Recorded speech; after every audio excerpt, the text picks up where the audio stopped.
بسم اللہ الرحمن الرحیم۔ صرف 5 منٹ کا مدرسہ قرآن و حدیث کی روشنی میں 214واں دن 4 شعبان المعظم۔ نمبر 1، اسلامی تاریخ۔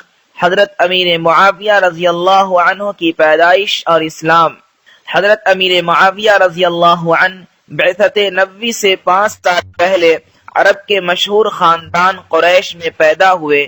وہ قبیلہ قریش کے خاندان بنو امیہ سے تعلق رکھتے تھے، جو حسب نسب اور منصب کے اعتبار سے بنو ہاشم کے بعد سب سے زیادہ معزز سمجھا جاتا ہے۔ ان کے والد ماجد حضرت ابو سفیان رضی اللہ عنہ اپنے قبیلے کے معزز سرداروں میں شمار ہوتے تھے۔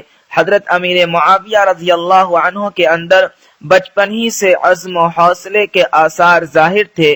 نوعمری کی حالت میں ابو سفیان رضی اللہ عنہ نے ان کو دیکھ کر کہا، میرا بیٹا بڑے سر والا ہے اور قوم کا سردار بننے کے لائق ہے۔ ایک قیافہ شناس نے امیر معاویہ رضی اللہ عنہ کو دیکھ کر کہا، میرا خیال ہے یہ اپنی قوم کا سردار بنے گا۔ ماں باپ نے خاص طور پر ان کی تربیت کا اہتمام کیا، مختلف علوم و فنون سے آراستہ کیا، لکھنا پڑھنا سکھایا۔ شروع ہی سے ان کے دل میں اسلام کی محبت گھر چکی تھی۔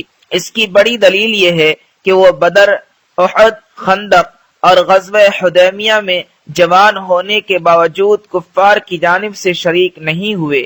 البتہ بعض مصلحتوں اور مجبوریوں کی وجہ سے انہوں نے اپنے خاندان کے ساتھ فتح مکہ کے موقع پر اسلام کا اظہار کیا۔ نمبر 2، حضور صلی اللہ علیہ وسلم کا معجزہ، بکری کا لمبی عمر پانا۔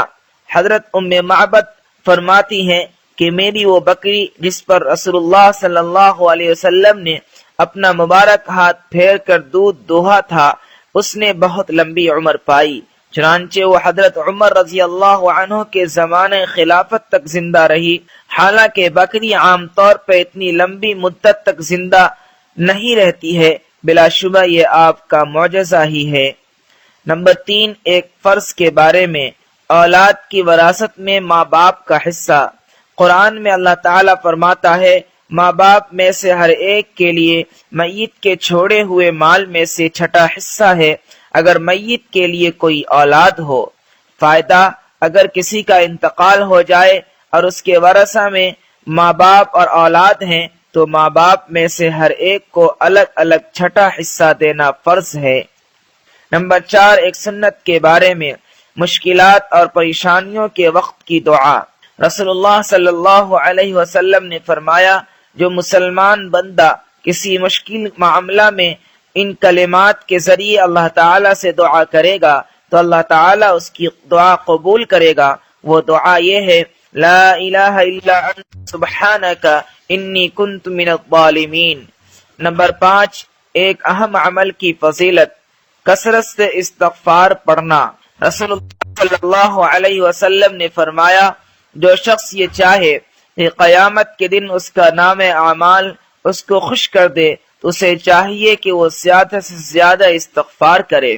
نمبر 6، ایک گناہ کے بارے میں، قرآن کو چھپانا اور بدلنا۔ قرآن میں اللہ تعالیٰ فرماتا ہے، جو لوگ اللہ تعالیٰ کی بھیجی ہوئی کتاب کو چھپاتے ہیں، چھپانے پر تھوڑا سا بدلہ حاصل کرتے ہیں تو یہ لوگ اپنے پیٹوں میں آگ بھر رہے ہیں۔